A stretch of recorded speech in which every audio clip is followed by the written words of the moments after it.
An entire world is ready for you to start your career teaching the path to wellness. Mastering the science of mindfulness.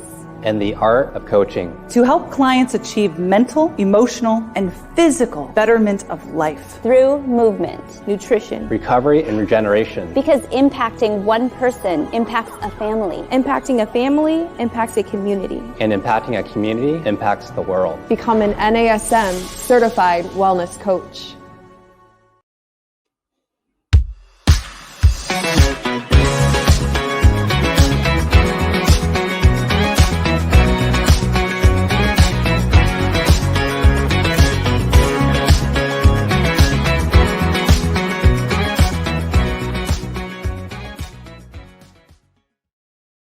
Hello there, listener, and welcome to Better Than Fine. I'm your host, holistic wellness coach, Darlene Marshall. And in this podcast, we strive to give you reliable, evidence-based wellness information, whether you yourself are a coach, you're another kind of lifestyle professional, or you're just somebody living their life, looking to live it better. And this episode came out of a lot of feedback that I've been getting from the world in the last week or so. And I had a different episode planned, but it just called to me. It was time to talk about this from clients and students and followers, fans of the show, people who've been reaching out, feeling this feeling. You know, there's so many things going on right now and so many different avenues of our lives. And all of these interactions were expressing a heaviness, a set of challenging emotional situations, and the feeling that not really knowing what to do with it or about it. So what are we supposed to do with that feeling when there's so much going on that challenges us in ourselves, but you're genuinely somebody who wants to take good care of yourself? What do you do? Well, maybe you turn to your favorite self-care, wellness, fitness, social media influencers and look to their advice. And many of them are putting out advice on this topic right now. And maybe you're someone who then doubles down on your wellness practices. There's so many good options out there, right? Yoga, eating well, exercising, meditation, sleep, getting outside more, going for walks. Maybe you're going to change up your fitness routine. Maybe you try the Pomodoro technique so that you can get some more motivation to get your to-do list done, get more done during the day. Reading any of the books on your recommended reading list, trying a journaling practice. You know, don't forget about gratitude. I feel like that's a big one out there in the world. With so many meaningful practices out there, it's a lot to choose from, which is good. It's important. Because not everything works for everybody, right? And not everything works all the time. So having a great variety of tools in your personal toolbox or your coaching toolbox makes a big difference. It's how we're able to help a lot of different people and how personally, internally, you're able to react to a whole variety of different situations. All of that matters. But can you have too much of a good thing? Can it be too many tools when you're going through something you haven't really had to work through before? So the problem here is that point when wellness starts to feel like a chore, when you don't know what to do and there's incredible pressure to not just do something, but to do everything, all of it, to kind of throw the toolkit at yourself. And I am just as guilty of this problem as anybody. I remember back, I was living in New York City, June of 2020. The city was really tense. And I told myself, okay, I've got all these tools. I have to remain resilient. I'm going to do everything. And eventually it got to feel like just another thing on my to-do list that I was making myself do. And there's so many tools and to-do lists and checkboxes out there that influence us. You know, I went and looked at one popular biohacker's website to see okay, what's this person, this well-known person in the space, what are they recommending that people do in their morning? So this is the morning routine that this, lifestyle influencer has. You ready? So upon waking, they journal They journal for at least 20 minutes, and then they read whatever spiritual development book they're currently reading for half an hour. Then washing their face with a luxury oil cleanser is what they call it. And then oil pulling, which is like swishing an oil in your mouth. It's an Ayurvedic technique. Then they drink a special coffee, of course, co-branded, so that they get a little kickback if you buy it through their website.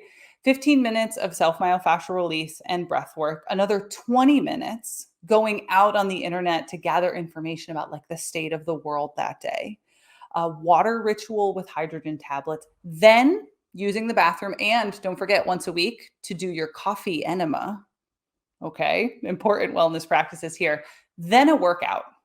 That's just the morning routine. That doesn't include the light therapy, the compression boots, the optimized nap, the nicotine gum to enhance productivity, red, white blocking glasses, special light bulbs in the bedroom, cold plunge and sauna ritual, or the mushroom supplements that come at the end of the day.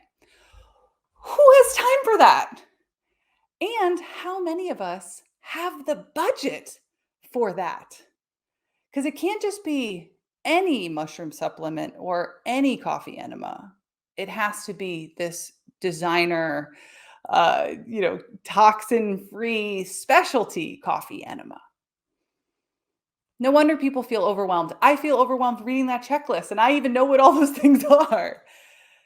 So let's be real. In a world where most people are already saying that they're burnt out, what do we do when self-care starts to feel like one more thing that you have to check the box for? Why should self-care feel like a chore? And why is this happening? Well, before the pandemic, wellness was already a booming industry. It was evaluated by the Global Wellness Institute in 2019 to be a $4.9 trillion, with a T, trillion-dollar industry. And it's expected to be $7 trillion by 2025. That's a lot of money. And this is with a big, broad definition of what wellness means. So that includes beauty and fitness and wellness tourism, and I don't know what wellness real estate is, but it includes that too. Spas and workplace wellness programs. You get the idea. There's a lot changing in the wellness world really quickly.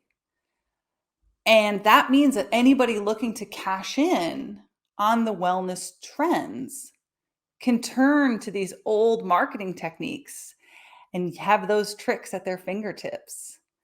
Now, part of that is to convince consumers that they need something to change right now, right? It's a foundational marketing technique and idea to convince people that something's wrong with them, that they need to fix, and that what that wellness person, that product, that service has is what's going to change.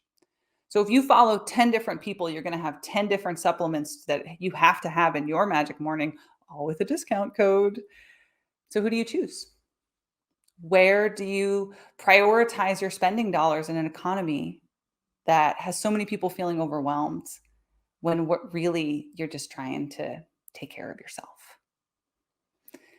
You're listening to the Better Than Fine podcast. I'm Darlene Marshall. We're talking about wellness overwhelm. And the way that wellness is being framed right now, we talk about it in a way that's like you're striving for something. You have to be more well, more optimized, more fit, more productive. And so many people just can't handle one more thing. They need a break before they burn out even more. So part of the problem, personally, is when self-care starts to feel like a chore, we begin to avoid the things that we actually need to do to meet our people needs, our needs of our humanity.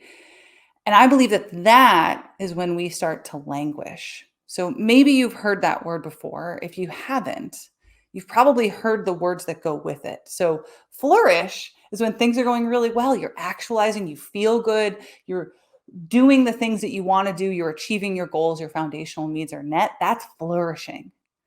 And we all know what struggling feels like, right? It's when those foundational needs aren't met. You're not able to show up in the world as who you want to be. experiencing mental health or physical health challenges, right? That's the other end. Languishing is what's in the middle.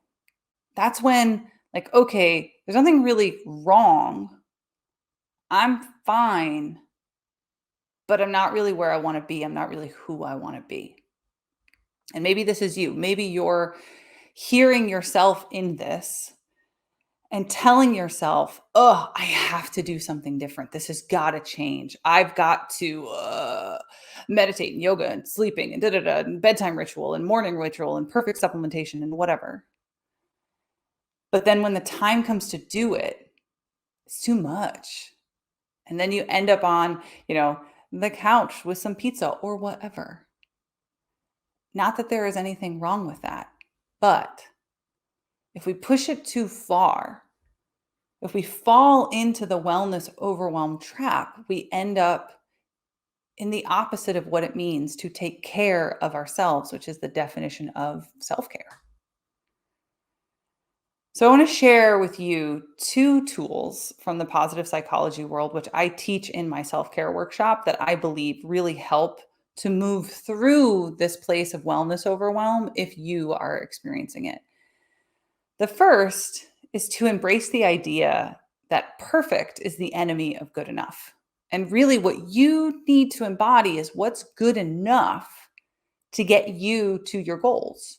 So you don't need the perfect biohack or the perfect morning strategy or the perfect bath ritual. You need your foundational needs to be met in a way that supports you growing in the ways that you want to grow. And if you get to the place where you're happy and you're comfortable and you're good with yourself, be there. You don't need more because it doesn't have to be perfect. And if you struggle with this idea of perfectionism, what I recommend is reading the book, The Paradox of Choice by Barry Schwartz, which dives into the idea that more doesn't actually make us happier. That what makes us happy is when we know what's going to satisfy us and we're able to enjoy being satisfied. Now, the second tool, so first, perfect's the enemy of good enough. The second is a tool from researcher Sonia Lyubomirsky in her book, The How of Happiness. And she designed a tool to help with what's called person activity fit. It's the idea, if we embrace this idea that not everything works for everybody and not everything works all the time, what you need is to find the thing that works for you right now. So fitting the person to the tool instead of telling everybody they need to do everything all the time. So what do you need right now? And what's going to meet that need? And that's what you go for. And then you let everything else just fall away. Give yourself permission to not do things perfectly and to not do everything all the time, because that's what leads us to the place of overwhelm. Okay, and this last little bit that I want to share with you is from one of my favorite professors of all time, one of the best educators I have ever had the pleasure of experiencing. And if you've ever had a teacher that you were like, wow, that person can teach, you know the feeling I'm talking about. And this is James Pawelski. He's from the University of Pennsylvania, and he's a dapper man. He loves the work of William James. He is gifted as a practitioner and a facilitator. And he shared with me that ever since he was in college, when he's having an off day or an off period in his life, he will ask himself, have you eaten? Have you slept enough? Did you get any movement?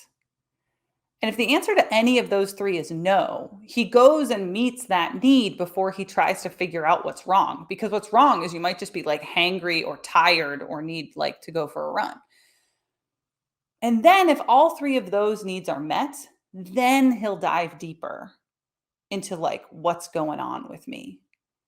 And if you want to hear more about the process of diving deeper, that's next week's episode. We're going to talk about how do you use your emotional landscape as a tool to help you understand yourself better.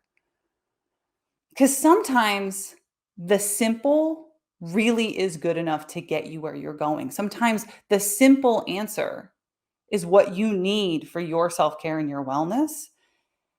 And do you really need coffee enemas and special mushrooms to be well? Or can you meet your foundational needs and get there instead? All right, we're going to leave it there. If you are enjoying the show, please subscribe, leave us a review on whatever podcasting platform you are enjoying this on. Leave us a comment if you've got suggestions, ideas, like us on YouTube. And you can find me on Instagram. I'm Darlene.coach. DM me, comment, let me know what episodes would be helpful for you, what you thoughts are on your own well-being. And if you're experiencing wellness overwhelm, what's been helpful to you, I would love to hear from you. And thanks.